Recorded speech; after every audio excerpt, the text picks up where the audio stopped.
After the country's biggest movie chains announced they would not be showing The Interview next week, Sony Pictures declared it won't move forward with the film's Christmas release, saying, "We respect and understand our partner's decision and, of course, completely share their paramount interest in the safety of employees and theatergoers."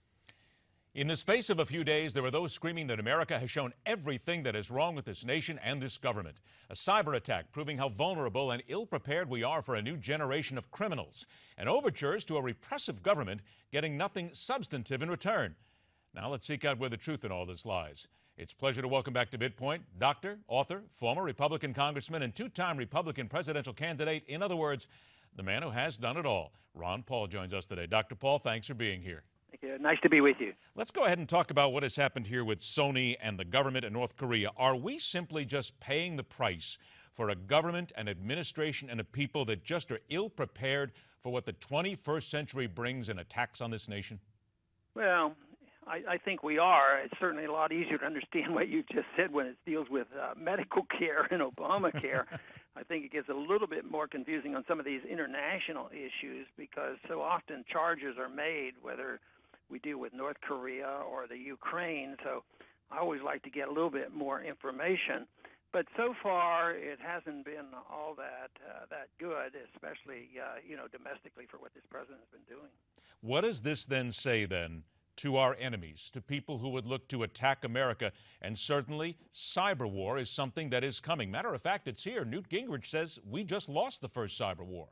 Yeah, but they don't have the evidence of who won. I mean, just to say, oh, well, it's the North Koreans, that's to say it doesn't prove anything. So what a lot of people now are wondering is, how are they so smart to do this? They can't even have lights on at nighttime. It's the most impoverished-ridden, failed country in the world, and they're smart enough to steal all this cyberware and cyber security.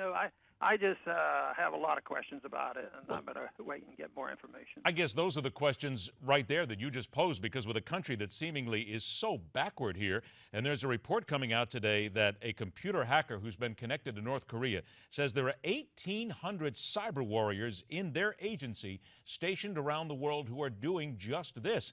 Aren't we supposed to be the country that is so technologically involved and advanced to be able to stop this? Well, you'd think so, and you'd think...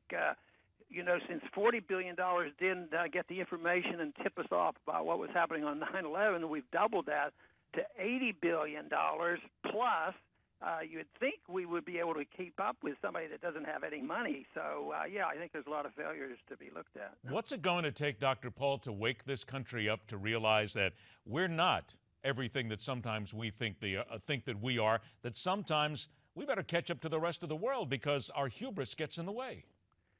Well, that is a subject that I deal with all the time because I'm trying to wake people up to the disastrous policies of the last 100 years, for that matter, whether it's the Federal Reserve or the IRS or the welfare system or our empire.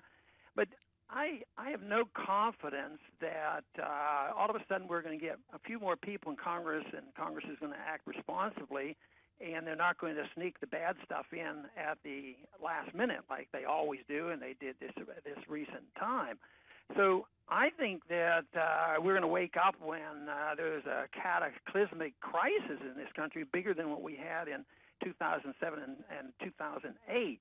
And I think that was just the opening salvo of what to expect. And then we will, as a people, have to decide, do we want a monolithic government that cannot do all the things that they pretend to do because the standard of living is going down, the problems are building, and we're losing respect around the world. So in many ways, we're on the verge of collapse. But actually, I come down on the side that this could be a good thing if the people wake up and do the things they ought to do and maybe restore some of the values like sound money, free markets, balanced budget, protection of civil liberties, talk about the Fourth Amendment again. All of a sudden, things could change, but I don't think it's going to be a gradual, graceful change. But I do think that outside of Washington, there's a lot of progress in this area. I've had about 20 seconds left, and then we're going to take a break, come back and talk a little bit more here. But with regard to that collapse, are you afraid that if the wrong person gets elected in 2016, that collapse is going to happen awfully fast? Well, yeah, it can make a difference. But I've noticed in the many years I got involved in politics in 1973, and there's always been promises and challenges, one party or other. But one thing that I have observed, that regardless of who wins, it seems like we continue to do the same thing. I mean, the parties aren't that different. You think about the collusion. I'm going to ask you to hold on to that 1 second, Dr. Paul, because we're up against a break. We're going to come right back. I'm going to pick up right there. Ron Paul joins us when we continue right here on MidPoint. Jose Marti once said, "Liberty is the right of every man to be honest." Today, I'm being honest with you. We can never erase the history between us, but we believe that you should be empowered to live with dignity and self-determination. Cubans have a saying about daily life. No es fácil. It's not easy. Today, the United States wants to be a partner in making the lives of ordinary Cubans a little bit easier. Let's get back to work and welcome former U.S. Congressman, former presidential candidate, and the man who fears no question. Dr. Ron Paul joins us on MidPoint. Dr. Paul, I'm going to get to Cuba here in just a moment, but I want to pick up, lastly, on what you said at the end of the last segment, where you talked about we continue to make the same mistakes. I asked that same question so many times. It seems that the voters in this country continue to make the same mistakes by putting the same people into office, by putting the same ideology into office. How, then, do we break this chain, or is it simply just impossible to teach the American voter how to do that? Well, the American voter are responding to an educational system that's been around for a long time. If you think just in economic terms, 99% of the people in this country are taught Keynesian economics. They're not taught Austrian free market, hard money economics. So everybody in Washington that is elected, and most of the voters all endorse this. So they believe in the welfare warfare state. So they're really responding in a logical manner. This is why I think there's no solution in Washington. Although I've been in politics all those years, I don't think that politicians have much control of this. All they are they get pushed around by powerful interests and a philosophy that is deeply flawed. So I go to the young people, trying to get them interested in what true liberty is all about, why we were on the right track in this country with our Declaration of Independence and the Bill of Rights, and why the last 100 years has been very bad, and that they better prepare for another time and another type of system where governments are designed to protect liberty and not to manage our personal affairs and not to manage and regulate the economy and not to police the world. And that is where we're making the progress. So I think when you look narrowly at election, you know, one day after this fantastic victory for Republicans, they say, oh, it looks like they've all given up. They've all caved in. They've sold out to the president, and the politics is the same as they've always been, in which they are, because both sides agree on the big issues. Neither side really wants to get rid of the Federal Reserve. Neither side really wants to get rid of the IRS. Neither side wants to even tinker with the welfare system. And even the Republicans aren't that darned eager to do much to rein in Obamacare. They're endorsing a philosophy that's been with us way too long, and you have to change the philosophy of the people. Okay, but let me do that then. Let me do that. A couple minutes that I have left, if I can interrupt you here. The philosophy of the people then. How tough can it be then for the American voter to figure out who's lying and who's not? Well, they have to assume all government officials lie. You know, you can't trust the government.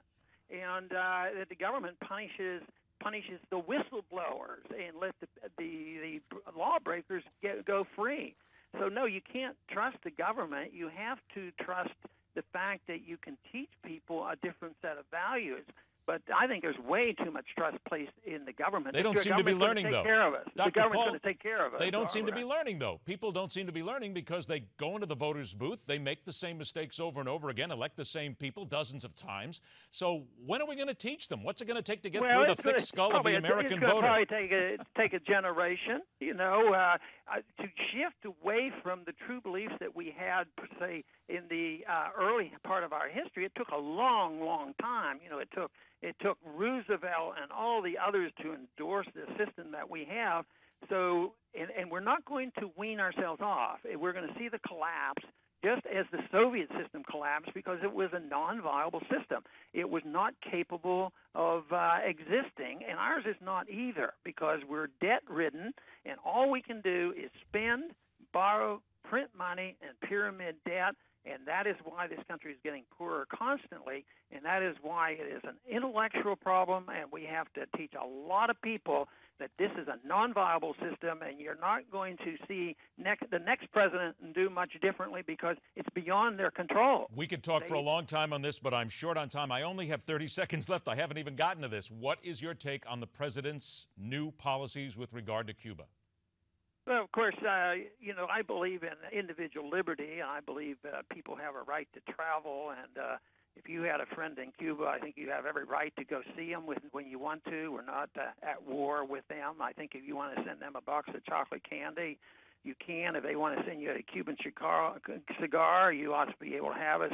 So you think I he try got to it answer right? these questions with personal liberty, and believe me, that means that we should have open trade with them and a diplomatic relationship. I think it's very good. We did it with China. Just think of how much better things are with China. They didn't go more communistic.